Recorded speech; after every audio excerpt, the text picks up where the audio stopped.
Hello everyone, this is Lalit Shukla. स्वागत है आपका मेरे इस नए वीडियो में। और आज मैं आपको बताने वाला हूं कि अगर आप डायरेक्ट सेलिंग कर रहे हैं तो डायरेक्ट सेलिंग में आपको कौन सी गलतियां नहीं करनी है, यानी डायरेक्ट सेलिंग में जो लोग फेल होते हैं उनके फेल होने के जो मुख्य कारण है वो कौन से हैं। सबसे पहला जो कारण है वो ये है कि लोग इसको आम व्यापार के तरीके से ट्रीट नहीं करते हैं। आम व्यापार के तरीके से ट्रीट ना करने का एक ये भी कारण हो सकता है क्योंकि यहाँ पे उसके तरीके पैसा नहीं लगता है, यहाँ पे कोई इन्वेस्टमेंट नहीं होता है। और जैसे वहां पे लोग आम व्यापार में कमिटमेंट के साथ करते हैं, कमिटमेंट के साथ साथ वहां पे कंसिस्टेंसी के साथ करते हैं और वहां पे वो अपना फोकस लगाते हैं क्योंकि वहां पे पैसा लगता है। बट यहाँ पे उतना इन्वेस्टमेंट नहीं होता है, इसके लिए लोग इसको एक कह सकते हैं कि प्रॉपर जो बिजनेस होता है उसके हिसाब से नहीं करते हैं। इसका जो दूसरा कारण है वो है अनरियलिस्टिक एक्सपेक्टेशन। क्योंकि आप यहाँ पे अगर किसी छोटे बच्चे से कहो कि आप 100 किलो का भार उठा लोगे तो क्या वो उठा पाएगा? नहीं उठा पाएगा ना।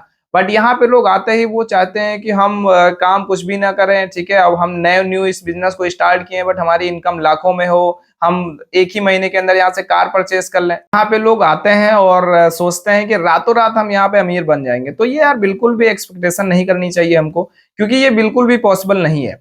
इसके लिए आपको टाइम लगेगा, आप उस टाइम पीरियड को फॉलो करिए और बिल्कुल यहाँ से आप वो कंप्लीट कर सकते हैं। और इसका जो तीसरा कारण है ट्रेनिंग ना लेना। बहुत सारे लोग क्या करते हैं, इस बिजनेस को जैसे ही ज्वाइन करते हैं, इधर उन्होंने ज्वाइन किया, उसी दिन ज्वाइन करेंगे, उसी दिन जाते हैं लोगों को प्लान दिखाने। तो मैं आपसे यही बोलूंगा, मेरा आपसे ये सजेशन है कि आप इस बिजनेस को पहले सीखो, आप अपनी धार तेज करो, फिर आप काम करो। अगर आप धार तेज नहीं करेंगे तो आप जैसे ही जाओगे लोगों को प्लान दिखाने, वैसे ही आपसे कुछ बोलेगा, आपको कुछ पता नहीं होगा और आप वहां पे फेल हो जाओगे। और इसका जो चौथा कारण है वो है कि अगर आपने किसी गलत कंपनी का चूज कर लिया, ठीक है, या आप किसी स्कैम का के चक्कर में पड़ गए कि पैसा लगाओ इतना डबल हो जाएगा, इतने % डेली मिलेगा, बिना काम के मिलेगा, तो मैं आपको सच बताऊं फिर आप इस बिजनेस को एक गलत कह सकते हैं कि मोड़ पे ले जा रहे हो और गलत तरीके से आप कर रहे हो। और आपको आने वाले टाइम में यहाँ पे पैसा नहीं मिलेगा, फिर आपको असफलता हाथ लगेगी। इसलिए आप एक सही कंपनी को चुनाव करिए जो डायरेक्ट सेलिंग में है, जो भारत सरकार के भी रूल आए हैं उनको वो फॉलो करती हो, तभी आप उस कंपनी में करिए और अपने फ्यूचर को इस बिजनेस से ब्राइट करिए।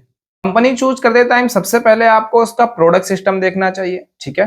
प्रोडक्ट के साथ साथ आपको उसका मैनेजमेंट जो है वो देखना चाहिए और तीसरा सबसे इंपॉर्टेंट आपको पे आउट सिस्टम देखना चाहिए। अगर ये तीनों चीजें उस कंपनी में सही हैं तो आप बिल्कुल उस कंपनी में वर्क करिए और वर्क करके वहां से एक शानदार इनकम करिए। डियर फ्रेंड, एक बात कही जाती है कि लोटा वही टिकता है जिसकी पेंदी भारी होती है, ठीक है। आप बिना बेस के किसी लोटे के साथ जाओगे ना तो वो लुढ़कता रहेगा और उसके साथ साथ आप भी परेशान होते रहोगे। इसका जो पांचवा कारण है वो है discipline and consistency. My dear friend, बहुत सारे लोग इस बिजनेस में आते हैं बट वो अनुशासित नहीं होते हैं और उनके अंदर धैर्य नहीं होता है, ठीक है। आप जैसे एक आम बिजनेस में जाते हैं, वहां पे आपको धैर्य रखने की बहुत जरूरत होती है, अनुशासित रहना पड़ता है आपको, आपको डेली उसको फॉलो करना होता है। अगर आपकी शॉप है तो उसको डेली ओपन करना है, इनकम हो ना हो उस मैटर नहीं करता है। बट डायरेक्ट सेलिंग में भी सेम वैसे ही हमको यहाँ पे एक अनुशासित होकर काम करना पड़ेगा। और अगर आप यहाँ पे धैर्यवान नहीं है, ठीक है, तो आप इस बिजनेस में बड़ा नहीं कर सकते। और आंकड़ों के अनुसार जो ट्रेडिशनल बिजनेस में 70% बिजनेस फेल होते हैं, बंद होते हैं, फ्लॉप होते हैं,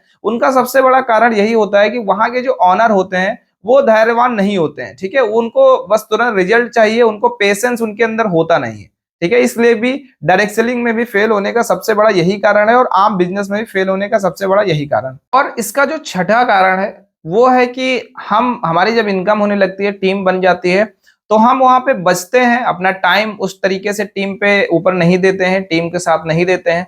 उसके साथ साथ हम अपने यहाँ पे जो पैसा होता है उसको भी बचाते हैं। तो my dear friend, direct selling business में आप यहाँ पे जितना इनकम करते हैं उसका कुछ % आपको अपने ऊपर खर्चा करना पड़ता है, अपनी टीम के ऊपर खर्चा करना पड़ता है। अगर आप खर्चा नहीं करेंगे तो आप लिमिटेड बिजनेस के अंदर रह जाएंगे और लिमिटेड इनकम के साथ साथ धीरे धीरे आपका इनकम भी कम होता रहेगा। सकते हैं जो एक ग्रोइंग मूवमेंट होना चाहिए वो हमारे अंदर नहीं होगा।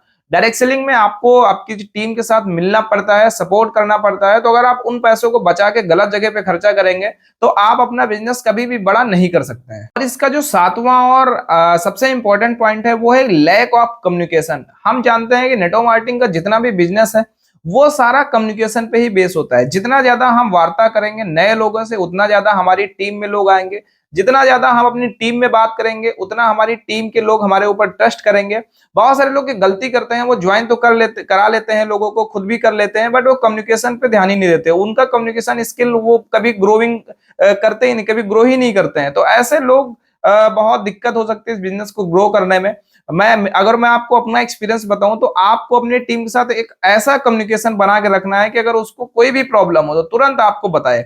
और आपको अपने अंदर एक ऐसी कम्युनिकेशन स्किल लेके आनी है कि आप किसी भी नए इंसान से मिलिए तो मिलते ही वो आपसे इंप्रेस हो जाए। मतलब आप जब बात करना स्टार्ट करें तो आपसे वो इंप्रेस हो जाए, और इंप्रेस हो जाएगा तो आपका बिजनेस कभी भी खत्म नहीं होगा। ठीक है, हो सकता है आपका बिजनेस थोड़ा स्लो हो जाए, डाउन हो जाए, बट खत्म नहीं होगा अगर आपके अंदर कम्युनिकेशन स्किल बहुत अच्छा है। इसके लिए आप टीम से अपना संबंध अच्छे रखिए, और टीम से अगर आपके संबंध अच्छे हैं तो आपकी टीम कभी भी आपको छोड़ के नहीं जाएगी।